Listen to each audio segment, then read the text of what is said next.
Hello everyone, welcome back to my channel. তো এপিসোডের শুরুতে আমরা দেখি অ্যাসিস্ট্যান্ট লিনের কাছে আসে এবং তাকে জানায় যে গোয়াংলি ছোটবেলায় তার ড্যাডকে হারিয়েছে আর তার মায়ের একটা অ্যাক্সিডেন্ট হয়েছিল যার কারণে সে কোমায় আছে।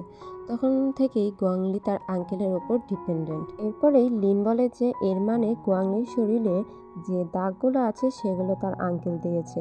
অ্যাসিস্ট্যান্ট তাকে জানায় যে গোয়াংলির আঙ্কেল স্টক মার্কেটে নিজের প্রাইস বাড়াতে চায় এবং সম্ভবত সেই কারণে গোয়াংলিকে পাঠিয়েছিল আমাদের ইনফরমেশন চুরি করার জন্য। লিন বলে কিন্তু গোয়াংলি এমনটা করেনি, সে ইচ্ছে করে আমাদের বুঝতে দিয়েছে যে সে ইনফরমেশন চুরি করেছে এবং আমার মনে হয় সে আমাকে পছন্দ করে। কিন্তু অ্যাসিস্ট্যান্ট এই কথা শুনে কিছুই বলে না।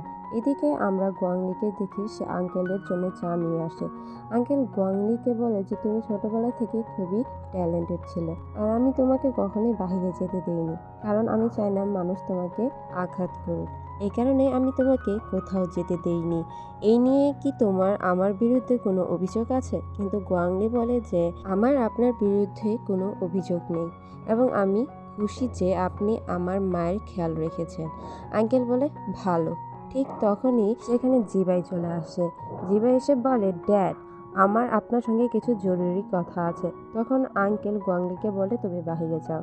তো গোয়াংলি সেখান থেকে চলে যায়। আঙ্কেল জিবাইকে জিজ্ঞেস করে কি হয়েছে। তখন জিবাই বলে আমাদের প্রাইস শেষ হয়ে গেছে, অর্থাৎ স্টক প্রাইস শেষ হয়ে গেছে।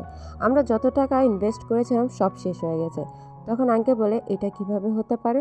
তখন জিবাই বলে এখন আমাদের একটাই উপায় আছে, আমাদের গোয়াংলির বিয়ে সান গ্রুপের মেয়ের সাথে দিতে হবে। এরপরে আমরা দেখি আঙ্কেল বলে আমাদের কাছে কি এটাই একমাত্র রাস্তা?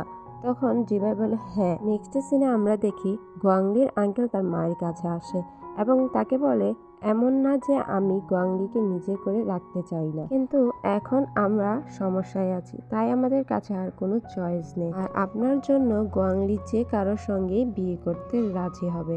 এটা বলেই সে সেখান থেকে চলে যায়।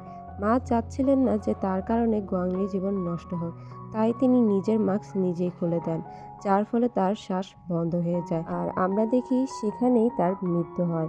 এইদিকে আমরা গোয়াংলিকে চার্চে দেখি, যেখানে জেনির সঙ্গে তার বিয়ে হচ্ছিল। প্রিস্ট জেনিকে বলে তুমি কি গোয়াংলির সঙ্গে বিয়ে করতে রাজি? তখন জেনি বলে হ্যাঁ। তখন প্রিস্ট একই প্রশ্ন গোয়াংলিকেও করে। গোয়াংলি কিছু বলতেই যাচ্ছিল, ঠিক তখনই সেখানে আমাদের হিরো লিন চলে আসে আর বলে আমি এই বিয়েতে এগ্রি করি না। আর এখানে এপিসোড শেষ হয়ে যায়। যদি আমাদের এক্সপ্লেনেশন ভিডিও আপনার কাছে ভালো লাগে তাহলে প্লিজ লাইক, কমেন্ট আর শেয়ার করুন। Thanks for watching everyone. Tata.